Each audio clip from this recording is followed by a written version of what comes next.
Hi, everybody. Okay. When I first thought of what to share with you guys today, I really didn't know where to start exactly, because I'm sure you know what I'm talking about. I'm an actor, and from an actor's point of view, the theme, uncertainty, really is basically the essence and also the beauty of my job. From day one in the Hong Kong Academy for Performing Arts, where I studied drama, until this very day, the whole process of becoming an actor has been filled with numerous question marks and doubts and uncertainties along the way. I mean, it's not like playing piano where you can open the book and you read the score and you know what notes to play next. It's totally different from like cooking, where you could follow the instructions of a cookbook and know how to make a perfect apple pie. As actors, there are no books, there are no scores to follow, there are no directions, there is no step-by-step manual. I have to read books, I have to watch shows, I have to watch movies, I have to do research, I have to explore, I have to try, I will fail, and I have to try again, because there are no clear directions for an actor, how to act, or where should I go, am I doing the right thing? There are no checkpoints. It's not like, oh, hey, I can cry in 5 seconds, yay, woohoo, I'm a great actress. No, it doesn't work that way. But however, that is the fun part of it. There are no guidance. So I have to come up with my own. When I was still in school studying drama, I was in this production, and one day during rehearsal, I came up with an idea that I wanted to add some sort of gestures to my character. I wanted to talk in a certain way, but I wasn't sure if I could do that because it wasn't written on the script. There were no signs in the whole script that this character would behave this way or would talk this way. So I did not know if I could do it, if it was right or not. So I didn't try it. I just kind of talked to my director, and I told him this idea that I had, and I asked him, do you think this character would do this? And thinking that I would get a good answer because he was a director, right? He simply replied, who knows? Not even the playwright knows. He only wrote that character on the script. He doesn't know how it is in real life. It's a fictional character. He wrote out the outlook. He wrote the character's likes and dislikes, his habits, his background, and that's it. You, as the actor, your job is to gather all that information and bring it to life, adding your own interpretation, adding your own touch. So go ahead and try what it is you want to try during rehearsals, and I will see if it works or not. Maybe it will, maybe it won't. You will never know if you don't try. You never know if you don't try. Those 7 words stuck with me ever since. I mean, come on, it's very easy and very comfortable to just sit there and think, what if I did this? What if that happened? What if I gone out and do something crazy? I don't know. It's so comfortable to sit there and wander in your head than to take action and really try. You risk nothing just sitting there in your head. But if you really step out and do something and take action, you risk looking stupid. Yeah? Is that correct? That is for me.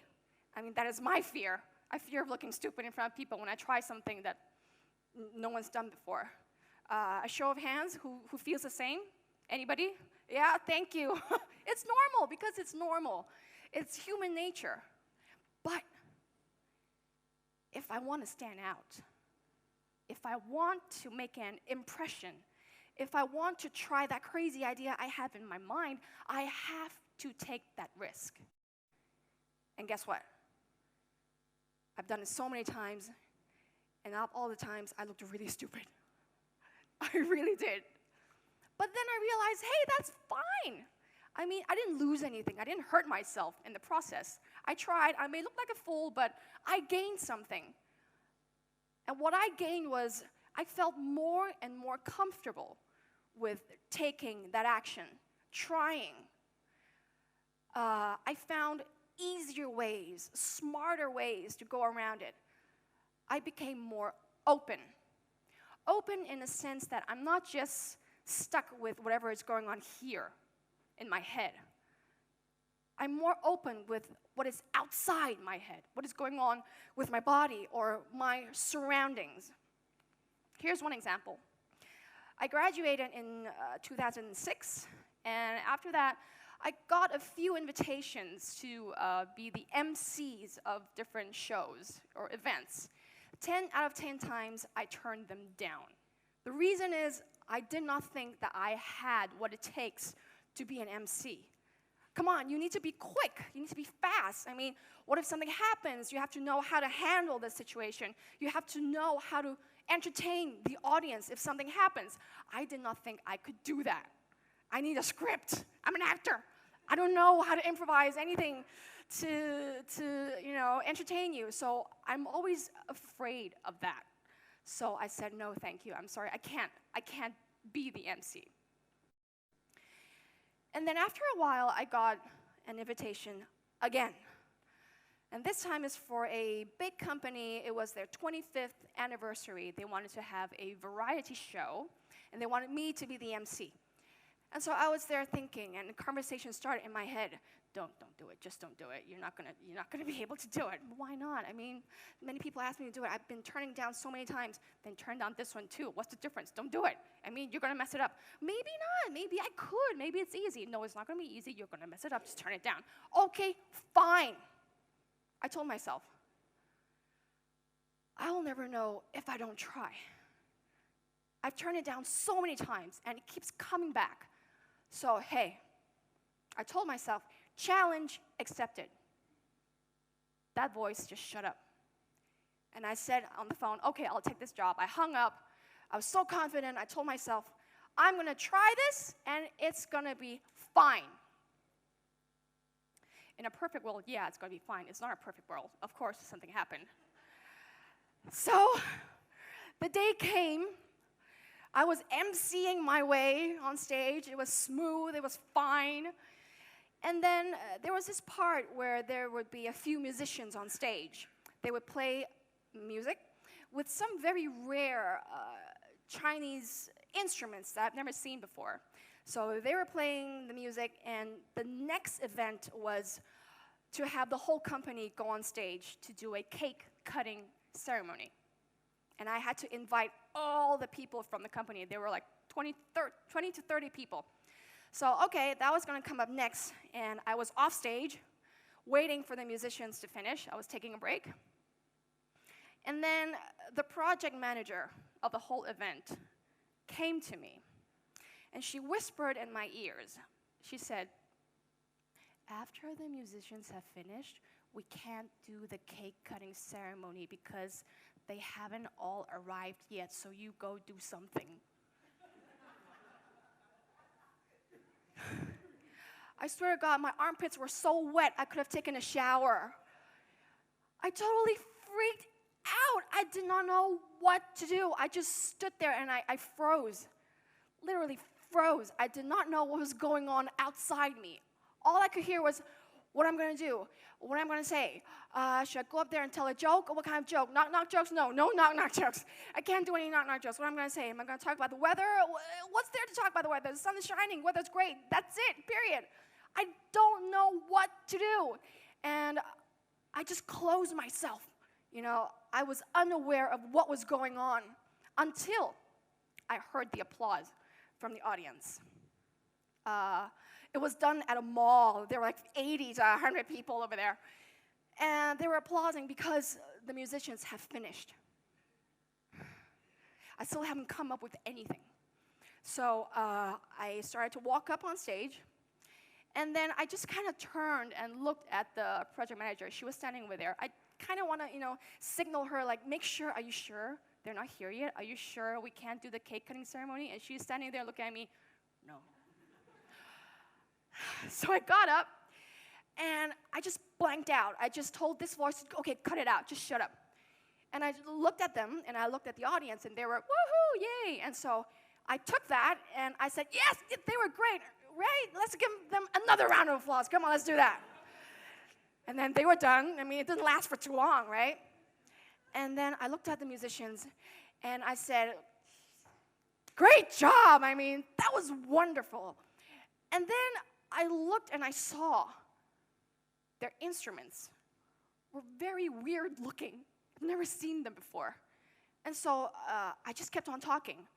I just said, oh, wow, that looks like a very special instrument. Where's it from? Is there any history behind that? Can you maybe explain to us a little bit? I'm sure everybody is interested to know, right? Right? You want to know, right? And so they were, yeah. And so he started talking. Wow, such a relief. And I thought, well, that should be it, right? By the time he finished, they should have arrived, and I could go on with the cake cutting ceremony. And so when he was talking, and then I leaned back a little bit and just looked at the project manager again, and she just stood there looking at me. No, no. So I just continued the same thing, and thank God there was another musician with another weird-looking instrument. And so I did the same thing. Thank you very much. That one also looks pretty interesting. You know, I've never seen that before. Can you maybe demonstrate a little bit more? And they were so nice. They played another piece of music. And thankfully, after that, I looked at the project manager, and she was like, yeah, okay. And so we did the cake cutting ceremony, and then it went well. That was a very, very scary experience for me. But that night when I got home, I gave myself a little pat on the back, because I did it. I finally tried. I thought I couldn't, but I did it. And I realized it wasn't until that moment of frantic that I realized I cannot just stick to what is going on here. I have to open up. I have to take in what is going on. I have to be sensitive. I have to be aware of what's going on. And that could help me, and which it did. I grabbed onto everything that was going on around me, and I used it to save myself. Now, that's an incident that I used. I opened up, and I became sensitive, and I used whatever is outside to help me go through it. The next incident, my body helped me in return without me knowing. So a few years ago, I did a performance. It was called Microsex Office, 朝聖辦公室.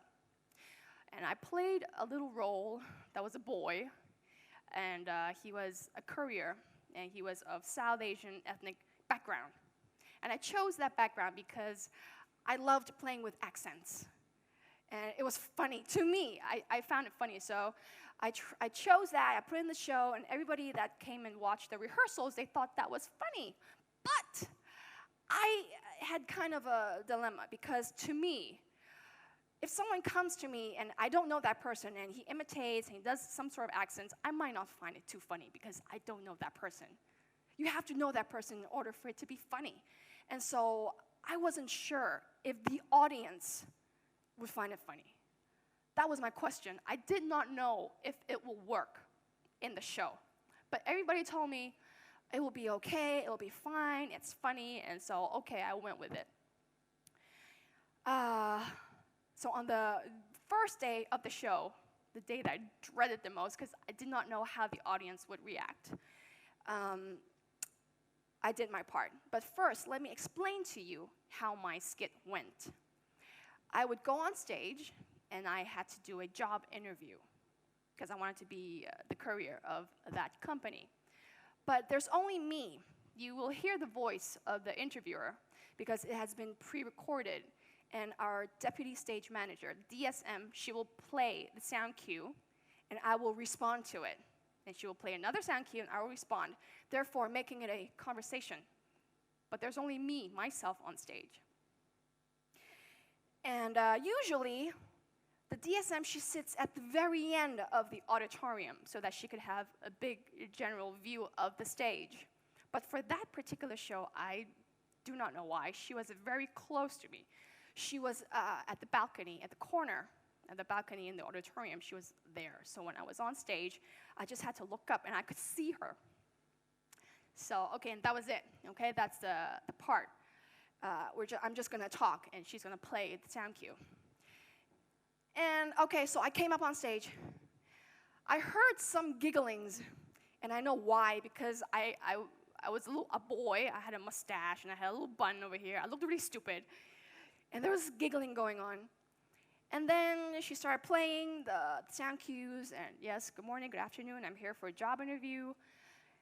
And then my first punchline came. The reaction I got from the audience, the laughter and the applaud, was something I had never in my career of being an actor, I have never experienced and never expected. It was beyond overwhelming. I mean, I was really happy at that moment because, well, it proved that I worried too much. It proved that it worked, right? But that happiness didn't last too long because I started to panic, because that was kind of a problem for me. Because the crowd, the noise that they were making, it grew. It did not quite subside. And for my scene to keep going, I need to keep a good timing because it's a comedy. I cannot wait for the whole audience to quiet down and then continue to speak. That would hurt the scene. It wouldn't be as funny. And so I did not know if I should say something to calm them down.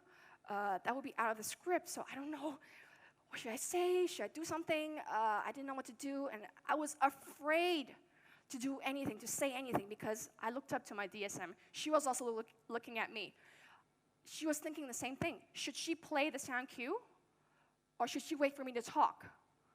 Because it was in a situation that we have never faced before. This never happened in rehearsal. And I was afraid to talk because I didn't want to clash with the sound cue. That would be really bad. That would be really awkward. And so I just stood there. Please don't get me wrong. I'm not trying to brag about how funny I was. I'm just trying to tell you that that was my first time to be in a scene, in a show, during a performance. And I did not know how to handle it because the audience was controlling me. And it should be the way around. And I just did not know what to do. And I just stood there. Seriously, I just stood there and waited. And finally, it calmed down a little bit. And then I looked up, and she played the cue. And then I continued the conversation. And then, bam, next punchline. Again, the laughter and the applaud. This time, I don't know really how to explain it, but my body reacted to that. I felt my heartbeat started to calm down a little bit. It helped me to transform that panic into some sort of enjoyment without me knowing. And I start to fidget. I start moving my feet a little bit. I pulled my pants. And I didn't have these gestures when I rehearsed. It just came then. And I felt, oh, what am I doing? Okay, just go with it. Just go with it. And it kind of worked because it caught their attention. And they kind of, oh, is she going to say something? Is she going to talk? They kind of calmed down a little bit. At that split second of quietness, I looked up, and then she played the cue, and then I could continue with the conversation. And I was in control. And I knew what to do to trigger them and what to do to capture them and calm them down. That was a very memorable experience for me, because not only was it a very, very intense teamwork between me and the DSM, but also I realized my body, it helped me go through the whole situation. It taught me to trust it. it taught me to listen to it. You must be thinking, well, you're not an actor, and how could you benefit from my experience? Well, to me, I think that whether you are an actor or not, we all only have this, our body. That's it, that's all we have. And it's a waste to not fully utilize everything that it can do. Because this is all we have. Our soul, our spirit, our heartbeat, our feelings, our sensations, our intuitions, our voice, our every breath, they don't lie. It's pure honesty. And this is the best partner anyone can ever have. So what I ask of you is, no matter where it is that you're going, no matter what path that you choose, no matter what decision you make, let all these that you have help you build your own yellow brick road. And whether you get to Oz or not, to me, that's not most important. Trusting yourself, allowing yourself to be open and be sensitive, allowing yourself to listen to all the messages and signals that your body sends you, allowing yourself to pay attention to all different reactions inside and out whenever you overcome an obstacle, when you hit a wall, when you don't know where to go, when you're not sure what the next step is, when you're at a crossroad.